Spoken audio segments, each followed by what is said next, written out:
hello there. Thank you for coming back to see me today. It really does make me happy to decorate, sing, and share stories with someone nice like you.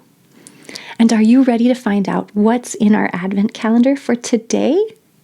Let's see. Oh, look. It's a lovely stained glass star. Oh, and I really like how the Christmas lights shine through it, through the transparent glass, and show the pretty color. Well, why don't we hang our star here? You know, this transparent star reminds me of some of the very beautiful and colorful decorations that they have in the Philippines. The Philippines has some of the biggest and longest lasting Christmas celebrations in the world. The Christmas season begins as early as September and lasts until January. I don't know about you, but I think I would really enjoy that. Many Filipinos are Catholic, so church activities and spending time with family are important to the celebrations. These combine Western and native Filipino traditions. You can find large parades, shimmering light displays, and all kinds of decorations. One very special decoration that comes from the Philippines is the parol. Traditional parols are star-shaped and may have a light inside them like a lantern. They're often made from bamboo and transparent colored paper, but you'll find them made from other materials too. Did you know that you can make your own parol at home? These ones were made by some of my friends. You can see here how they made the wooden frame for the star, then they glued on and trimmed the paper, and finally put them up for display. Don't they look beautiful? Thank you for sharing your parols with us. Well, there are many languages spoken in the Philippines, and one of them is Tagalog. And if you want to say Merry Christmas in Tagalog, you say Maligayang Pasko. So let's try that together. Maligayang, maligayang, Pasko, Pasko, maligayang Pasko. Maligayang Pasko. Very nice. Well, why don't we continue celebrating by singing a new song together? And do you remember yesterday when I asked if you had any jingle bells at home? Well, our song is the reason, and we're going to use them very soon. Now, I bet you know at least part of this song already. It goes like this. Dashing through the snow in a one-horse open sleigh, o'er the fields we go, laughing all the way. Bells on bobtail ring, making spirits bright. What fun it is to ride and sing a sleighing song tonight. Oh, jingle bells, jingle all the way. Oh, what fun it is to ride in a one-horse open sleigh. Jingle bells, jingle all the way. Oh, what fun it is to ride in a one-horse open sleigh. Isn't that a fun song to sing? And I bet you already know most of the words, if not all of them. Well, today we're just going to work on the chorus. And the lyrics to that are jingle bells, jingle all the way. Oh, what fun it is to ride in a one-horse open sleigh. And you sing that 2 times. Well, this song is all about the bells that jingle as you go on a sleigh ride. Wouldn't it be fun to be out in the snow on a sleigh? Maybe some of you are. I wonder if it snows where you live. Well, if you've never been out on a sleigh ride, I thought I would show you a picture of what a one-horse open sleigh looks like.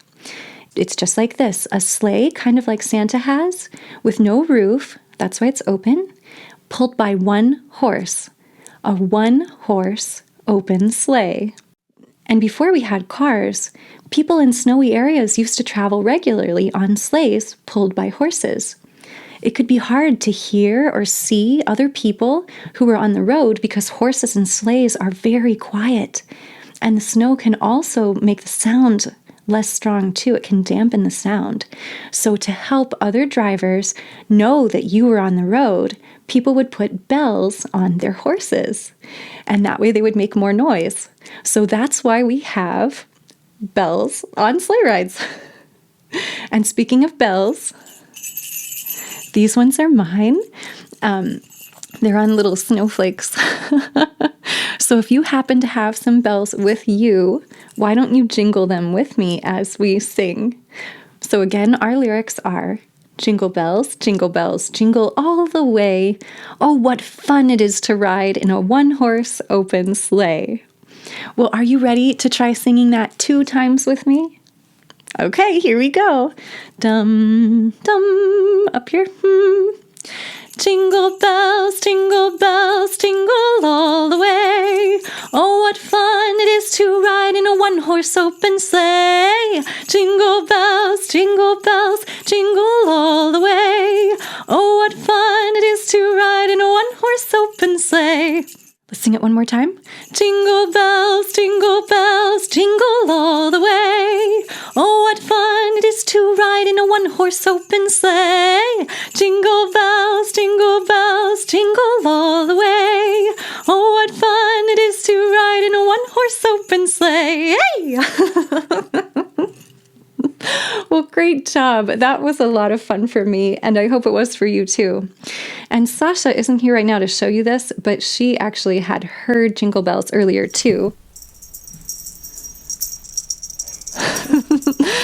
Well, bring your bells back tomorrow because we will be learning the verse part of Jingle Bells then. But for right now, it's time for our story of the day. And we are continuing a story from yesterday, which is called The Philanthropist's Christmas, and it's written by James Weber Lynn. Well, if you missed yesterday's video, I'd recommend going back to watch it for the beginning, but here's a quick version of what happened. We have Mr. Carter, who is a very wealthy man and a philanthropist. That means he gives away his money, a lot of his money, to help other people in need.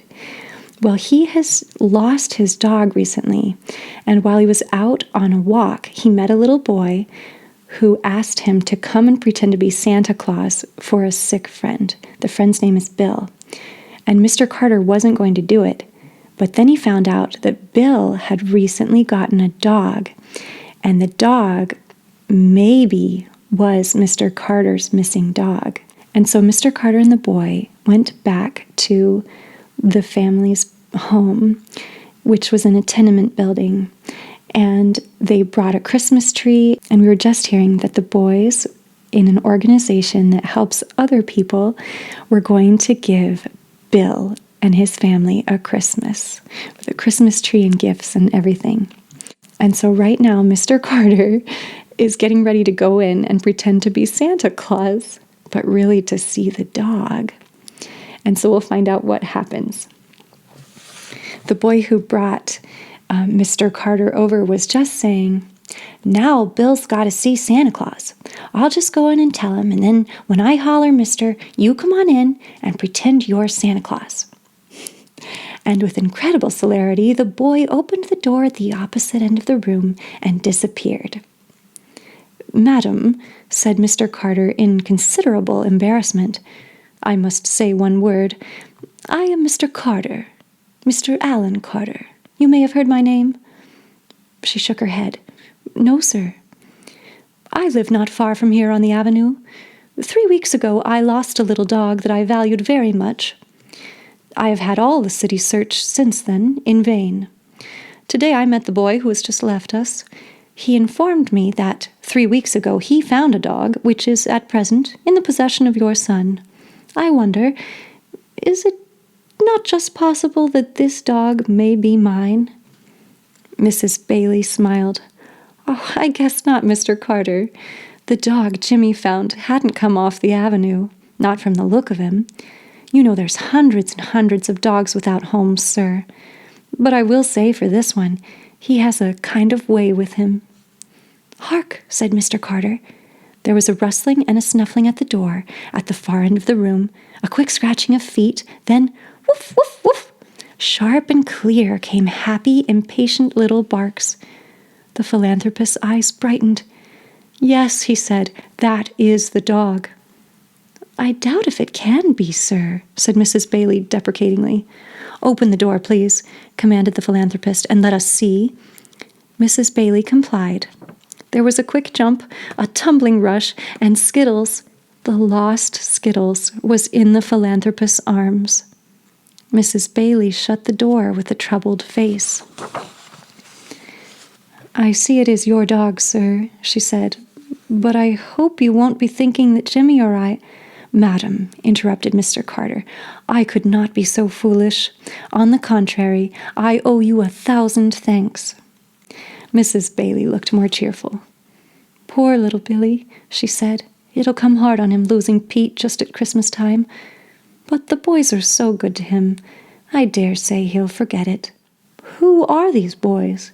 inquired the philanthropist. "Isn't their action somewhat unusual?" "It's Miss Gray's club at the settlement, sir," explained Mrs. Bailey. "Every Christmas they do this for somebody. It's not charity. Billy and I don't need charity or take it. It's just friendliness. They're good boys." "I see," said the philanthropist. He was still wondering about it, though, when the door opened again, and Jimmy thrust out a face shining with anticipation. "All ready, mister," he said. "Bill's waiting for you." "Jimmy," began Mrs. Bailey, about to explain, "the gentleman—" But the philanthropist held up his hand, interrupting her.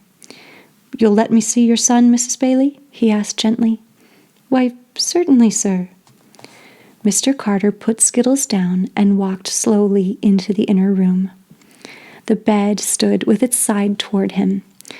On it lay a small boy of 7, rigid of body, but with arms free, and his face lighted with joy. "Hello, Santa Claus!" he piped in a voice shrill with excitement. "Hello, Bill," answered the philanthropist sedately. The boy turned his eyes on Jimmy. "He knows my name," he said with glee. "He knows everybody's name," said Jimmy. "Now you tell him what you'd like, Bill, and he'll bring it tomorrow." "How would you like," said the philanthropist reflectively, "an—" He hesitated. It seemed so incongruous with that stiff figure on the bed. "An air gun." "I guess yes," said Bill happily. "And a train of cars," broke in the impatient Jimmy, "that goes like 60 when you wind her." "Oh," said Bill. The philanthropist solemnly made notes of this. "How about," he remarked inquiringly, "a tree?" "Honest?" said Bill. "I think it can be managed," said Santa Claus. He advanced to the bedside. "I'm glad to have seen you, Bill. You know how busy I am, but I hope to see you again." "Not till next year, of course," warned Jimmy. "Not till then, of course," assented Santa Claus. "And now, goodbye." "You forgot to ask him if he'd been a good boy," suggested Jimmy. "I have," said Bill. "I've been fine. You ask Mother. She gives you both a high character," said Santa Claus. "Goodbye again." And so saying, he withdrew. Skittles followed him out. The philanthropist closed the door of the bedroom and then turned to Mrs. Bailey. She was regarding him with awestruck eyes. "Oh, sir," she said, "I know now who you are, the Mr. Carter that gives so much away to people." The philanthropist nodded deprecatingly. "Just so, Mrs. Bailey," he said, "and there is one gift, or loan, rather, which I should like to make to you. I should like to leave the little dog with you till after the holidays. I'm afraid I'll have to claim him then, but if you'll keep him until after Christmas, and let me find perhaps another dog for Billy, I shall be much obliged." Again, the door of the bedroom opened, and Jimmy emerged quietly. "Bill wants the pup," he explained. "Pete, Pete!" came the piping but happy voice from the inner room. Skittles hesitated. Mr. Carter made no sign. "Pete! Pete!" shrilled the voice again. Slowly, very slowly, Skittles turned and went back into the bedroom. "You see," said Mr. Carter, smiling, "he won't be too unhappy away from me, Mrs. Bailey." On his way home, the philanthropist saw even more evidences of Christmas gaiety along the streets than before. He stepped out briskly in spite of his 68 years. He even hummed a little tune. When he reached the house on the avenue, he found his secretary still at work. "Oh, by the way, Mr. Matthews," he said, "did you send that letter to the woman saying I never paid attention to personal appeals? No? Then write her, please, enclosing my check for $200. And wish her a very Merry Christmas in my name, will you? And hereafter, will you always let me see such letters as that one? Of course, after careful investigation. I fancy perhaps I may have been too rigid in the past." "Certainly, sir," answered the bewildered secretary. He began fumbling excitedly for his notebook. "I've found the little dog," continued the philanthropist. "You will be glad to know that." "You have found him?" cried the secretary. "Have you got him back, Mr. Carter? Where was he?" "He was detained on Oak Street, I believe," said the philanthropist. "No, I have not got him back yet. I have left him with a young boy till after the holidays." He settled himself to his papers, for philanthropists must toil even on the 24th of December. But the secretary shook his head in a daze. "I wonder what's happened," he said to himself. Well, why don't we end our time together today with another Christmas carol? And this one is called Joy to the World. And if you know it, why don't you sing with me? Joy to the world, the Lord is come. Let earth receive her King. Let every heart prepare him room, and heaven and nature sing, and heaven and nature sing, and heaven and nature sing. Thank you for joining me again today. I'll see you tomorrow. Bye.